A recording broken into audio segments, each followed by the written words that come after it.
Well, welcome again, everyone, to our Sunday satsang, and we are now about to transition into our next phase of the satsang, which is our sharing with our special guest today.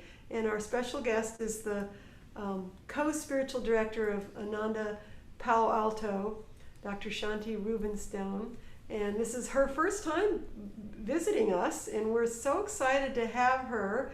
She's got a wonderful story. I'm sure you've told this many times, but your story of coming on the path is really a wonderful one. And then you're going to share with us too.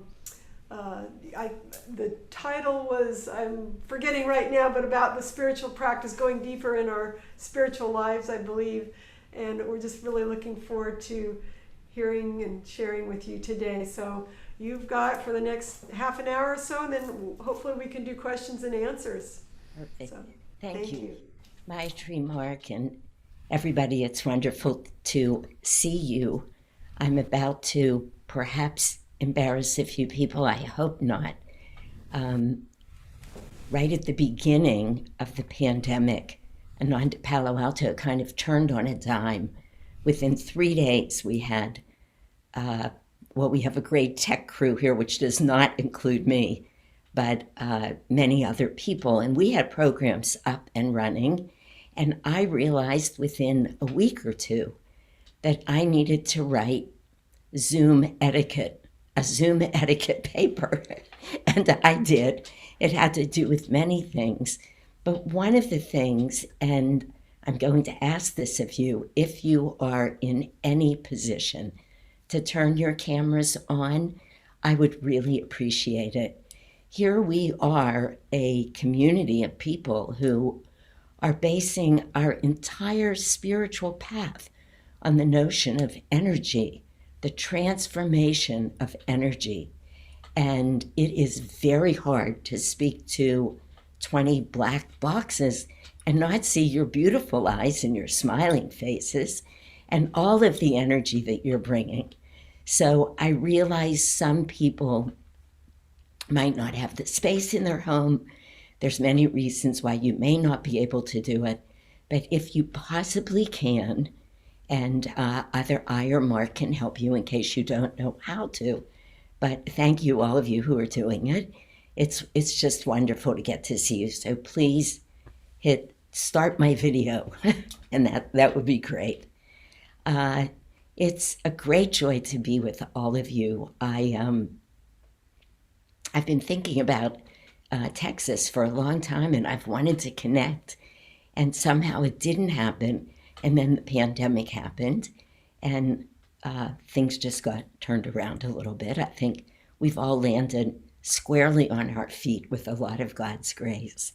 So anyway, here I am and who you are. And Maitri and Mark, you have just done a beautiful job. Your home is beautiful. I don't know who all has done it, but the graphics are beautiful, the color, everything you've done. It's just, it's not just impressive, it is, but it's so uplifting. I really felt immediately at home. And at home means certainly all of Ananda, worldwide, wherever we go, we are at home.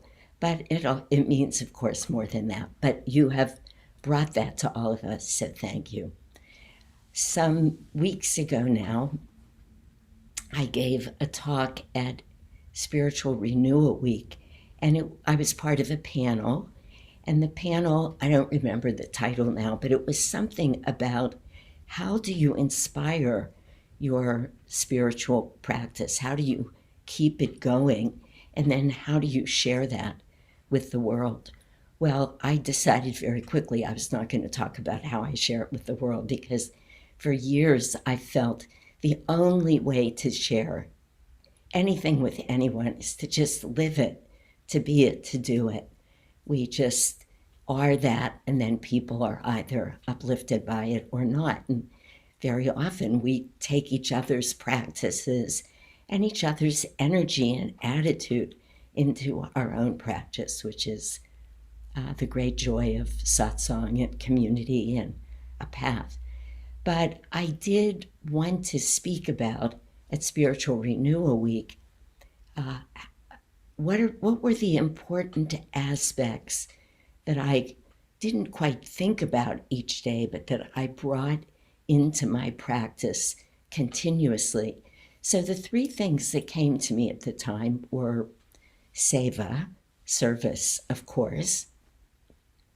Again, this is how do I keep my practice inspired? Then right attitude, and then attunement with God and Guru.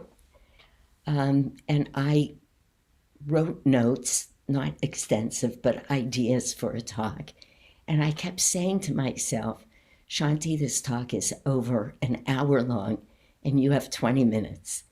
But for some reason, even after years of speaking, years, I mean, you can all see I have a lot of years under my belt already, I convinced myself that I would be able to get up on the dais there. I was up at the village and bring it to a comfortable closure, including some part of all of that. And I don't know how many of you watched Spiritual Renewal Week or have watched that talk, but I failed miserably at bringing it to closure in any good way. It was fine. I mean, the talk was fun, and I think it was uplifting for a lot of people. And of course, again, with grace, because I was part of a panel, as I said to Jyotish and Davy at lunch that day, I said to them, how embarrassing. I'm talking about how do I inspire my practice? And I never even got to attunement. I mean, how could you not do that? And they laughed with me. I mean, I was playing because what happened as soon as I sat down is that I had introduced Dhyana, who I hope many of you know from India. What a force she is, what a spiritual powerhouse. And she spoke about nothing but attunement. And then Kirtani spoke, and anyway, the other speakers. And really, we all created a whole. It was really quite beautiful, and it was fun. But I came back to Palo Alto, and I said, I need to finish that talk. And so I did. I put together a 3-week course that we've now had the first 2 weeks of, started with Seva, and then went to Right Attitude last Thursday night. And darn if I didn't do exactly the same thing with Right Attitude that I had done with the talk at the village. So now the course is going to be extended. But I'll tell you why, and why I chose to speak about it here today. And of course, it's not at all disconnected from the reading today, which is, do we really need a guru? And of course we do. Of course we do, and we all know that. Or Swamiji said to somebody when he was speaking once, I don't think it's in the reading today, but you probably all heard it. Somebody asked Swamiji at a big talk, do we really need a guru? And Swamiji just looked right at the person. He said, no, you really don't. Of course you don't. Unless you want to find God. And if you want to find God, then you need a guru.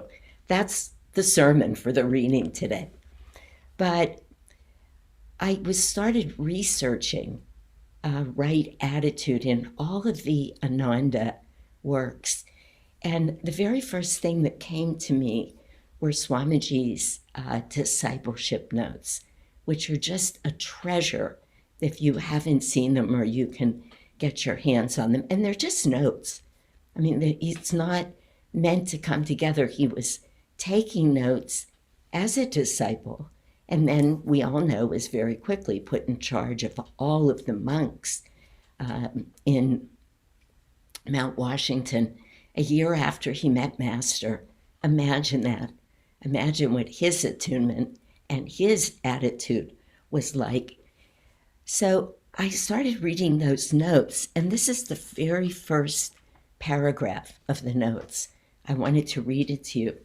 Swamiji said, right attitude on the spiritual path is of such great importance that a special series of classes will be given on this subject alone. And this series will be given first place in the semester that he was teaching. And then he goes on to talk about why that's true for devotees. And he speaks about so beautifully, again, that which we all know, but is harder, and we all know this too, harder than it sounds to put into action. And that is that most of us came in, and of course it's part of the human condition, so we're not hard on ourselves about this, but we look at final effects in the world. We look at our accomplishments. We look at the world first. We're taught to do that. The words are so simple, but it's so extraordinarily difficult to turn that energy around and bring it in and to work from the inside out. I don't mean work, I mean grow, live, serve. How do we get to that place of attunement with our guru? The story that Maitri alluded to, which some of you have heard, and I'm not going to repeat here, it's a story for another time. But I will say that I was simply running on the beach in Encinitas one day, knowing nothing about these teachings, knowing nothing about Yogananda, except my husband and I used to look and say, hey, there's that Swami's place. We had never even heard the word Swami. This was in the 70s. It wasn't like it is now. And literally, Master came, he picked me up, he brought me up here to Palo Alto, he put me in Stanford Medical School, and lo and behold, an Ananda community was developing around me. I mean, talk about grace. But the ability to hear that, the ability to follow it, as I'll speak about in a couple minutes, is part of this topic of right attitude. Swamiji gives the story. He says it's like looking at somebody who's watching a plant die and who tries to paint the brown leaves green instead of putting fertilizer in the roots. It's such a beautiful way to say it. God bless Swamiji. I mean, he probably gave almost all of us our spiritual lives. I'll speak for myself and say he certainly has me. But what a beautiful image. And that's what happens. We're working from the outside in very often. And right attitude is completely and totally about learning how to work from the inside out. And it means everything on the spiritual path. Everything. Master or Swamiji say somewhere else, you can practice yoga, you can study yoga, you can have all of the right intention or think you're doing the right thing. If you don't have right attitude, you will never move forward spiritually. It's the very core of our path. And lo and behold, it takes up a lot of space in the Raja Yoga lessons. Now those lessons, those 14 lessons, teach us so much about how to step onto this path and live it and how to find God. But in the next to the last or the third to the last chapter in Raja Yoga, in a chapter on spiritual anatomy, Swamiji talks about how important right attitude is before we even begin to awaken that energy that is held so tight at the base of our astral spine.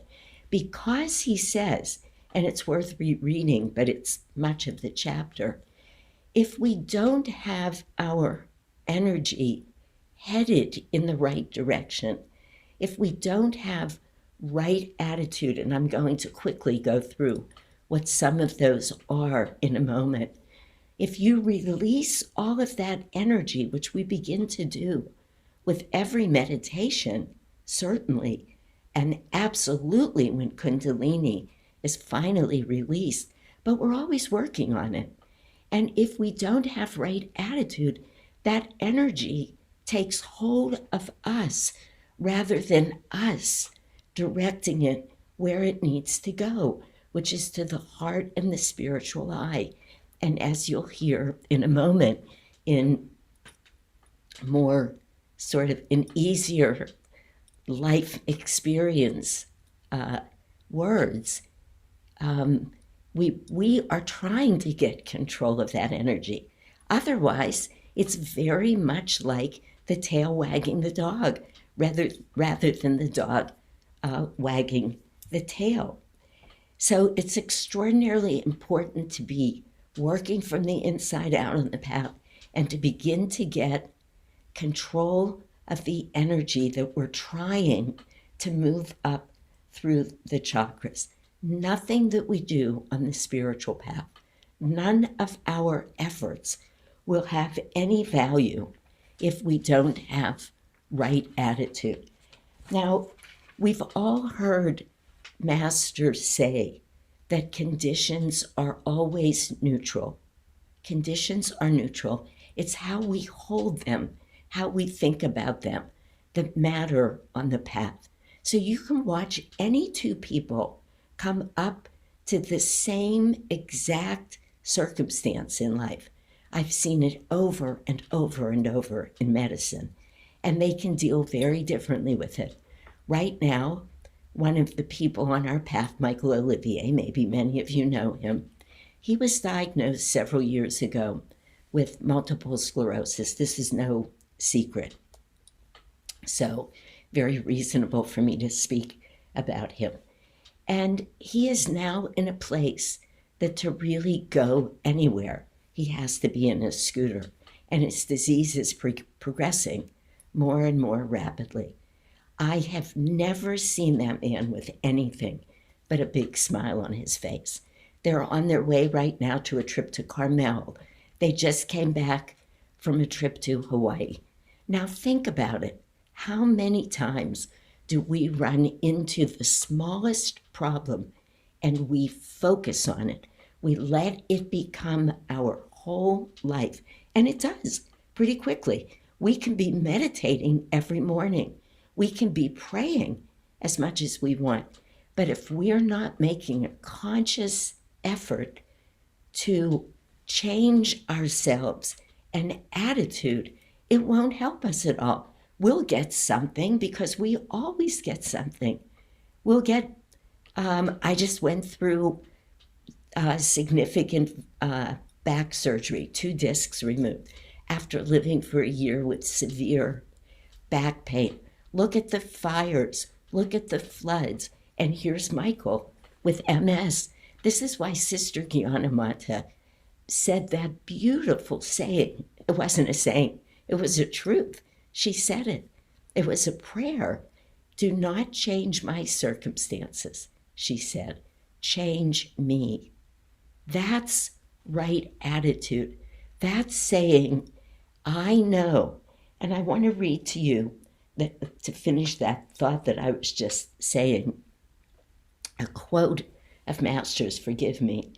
I'm looking for it right now. But anyway, it's not coming to me. So I won't. I'll read something else. This is it. This is what I wanted to read. Life is nothing if not a continuous overcoming of problems. Just listen to that. Life is nothing if not a continuous overcoming of problems. He doesn't say what they're going to be. He doesn't say that means when they're easy to overcome. He's saying they will come to us. Every problem, this is Master speaking, that waits for a solution at your hand is a religious duty imposed upon you by life itself. And then he says, remember that. That's extraordinary. He says every problem that comes to us is to be used as something I read years ago.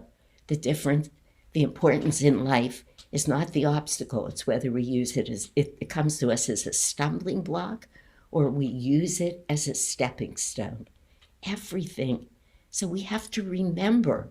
And Swamiji goes through, and I'm just going to have time today to mention them to you.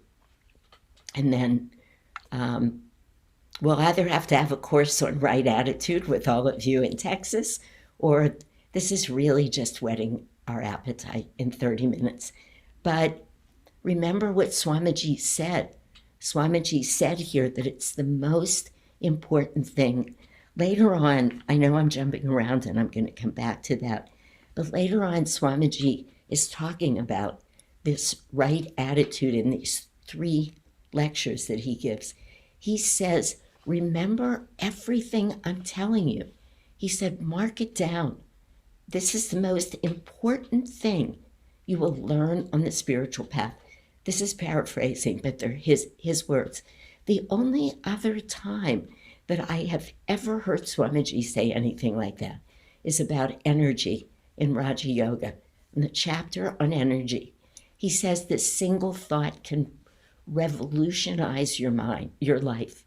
He says memorize it, emblazon it on your mind when he's saying the greater the will, the greater the flow of energy, the greater the flow of energy, the greater the magnetism. That's the only other time that I've heard Swamiji say this. Don't lose this. Take this.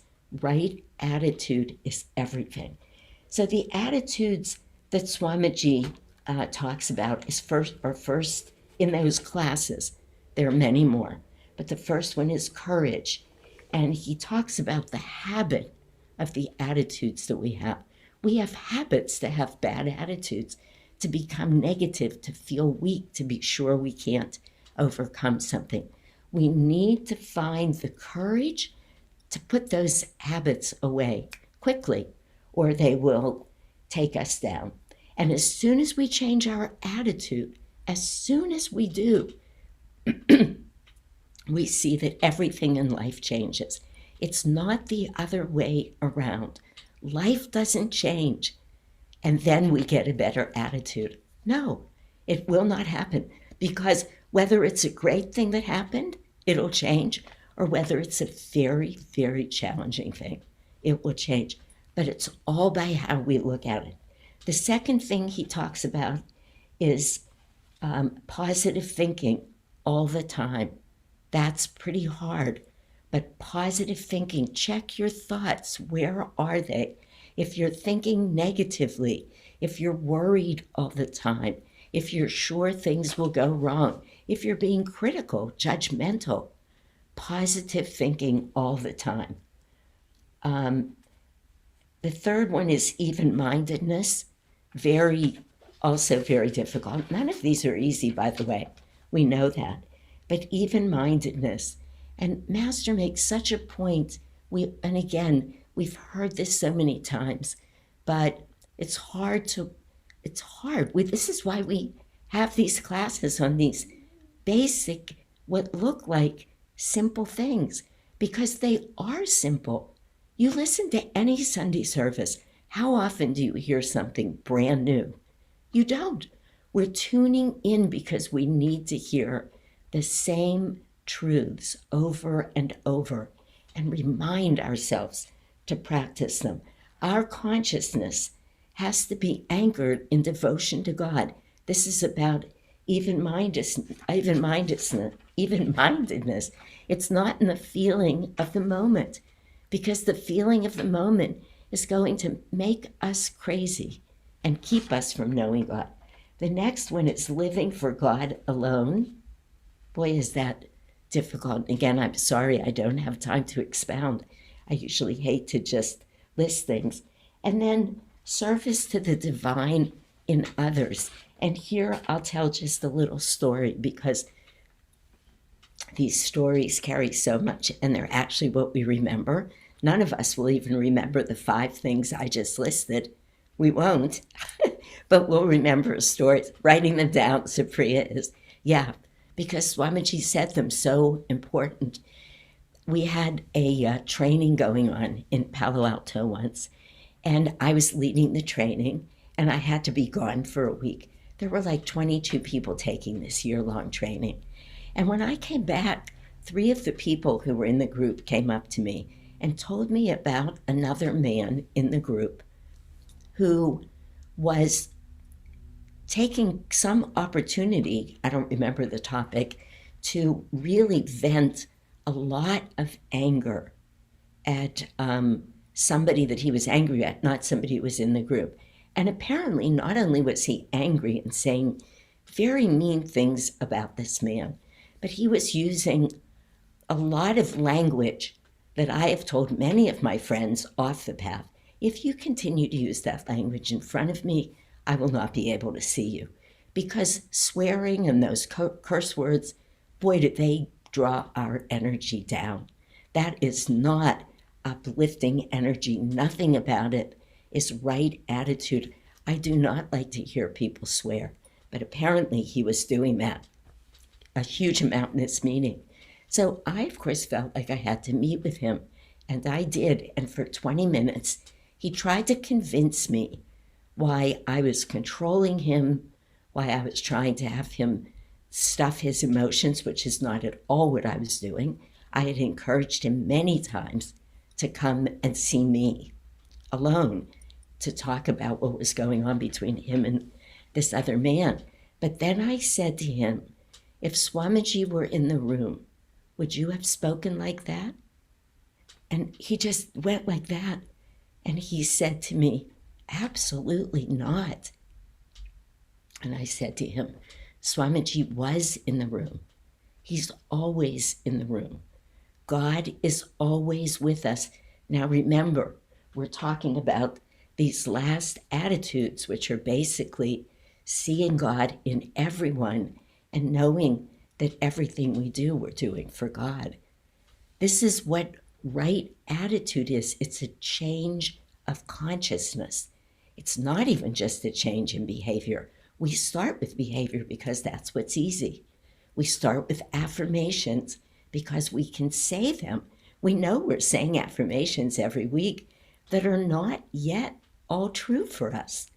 Hopefully some of them are, but not always. Within me lies the energy to accomplish all that I will to do. Do I always live with that? No, but it's a beautiful affirmation. Behind every thought is God's infinite power. So we use affirmation, we use behavior to change our attitude as a way of ultimately raising and changing our consciousness. But as I started this talk, and I know I need to end, as we change our consciousness, then the energy that's released in our astral spine gets directed into the right place. I want to just end by something that Swamiji wrote about right attitude. He's talking about trying to live at the center of everything there is. Again, this is from Raja Yoga, so you can find it there. He says, and the fact is we can't enter that center, he says, because we are already at the center. In fact, we are the center. Not my words, Swamiji's words, but we all know that. That's why Master said, remember, center everywhere, circumference nowhere. Within us is all of the infinite power. There's nothing in our lives that we can't change. Again, just by changing the knowing of that, we are infinitely powerful. But what Swamiji says is rather we are at its center. We have only to live more inwardly. And how are we to do so? By right attitude. The ability to live more inwardly is the hallmark of right spiritual attitude. Right attitude is the force that sets the wheel of spiritual evolution turning in the first place, and right attitude is what keeps it turning. Now there's more, but I'm already over time here. That first 2 or 3 sentences just says everything. Again, don't change my circumstance, change me. Right attitude, all of the things that I just listed, and more. Receptivity is a right attitude. There's so much more that's going to become probably a year-long course here in Palo Alto, and every other week year-long course, because Swamiji tells us it's the most important thing on the path. We cannot move without it. Like devotion, in a way, there's a few of these, but right attitude is one of them. It starts that spiritual wheel turning, and it keeps it turning. And what does a turning wheel do? With centrifugal force, it draws energy in. And that's what we want. Right attitude brings everything back to our astral spine, where we can work with it and draw it up until Kundalini is freed and we're in a state of samadhi. Thank you all for listening. Thank you so much. And I just want to say, I did hear your talk at SRW, and it was wonderful. It inspired me to reach out to you to ask you to join us. So, yeah, I know how, you just start to brush the surface of things and time is gone. So we're so glad you're here with us to share more extensively. And I would say that course sounds wonderful. Is it going to be something that would just be in person and online, or do you have any ideas on that? Or I'm sort of not wanting anymore to do, well, let's see. We'll see. Definitely this. We'll do it. And we'll do it as a course that's going to go up onto a network so people can watch it forever. Oh, I see. Okay. Yeah. We're doing one of those right now, by the way, that is fabulous. It's called The Secrets of Emotional Healing. And I say it's fabulous because every other week I get up, and honestly, it has nothing to do with me other than I'm willing to be a channel, which is a lot. But Swamiji comes and he takes emotional healing, all of these topics, depression, anxiety. Last week it was irritation. I thought, what in the world? But he brings in 2 lines of a secret and then 45 minutes of spiritual upliftment.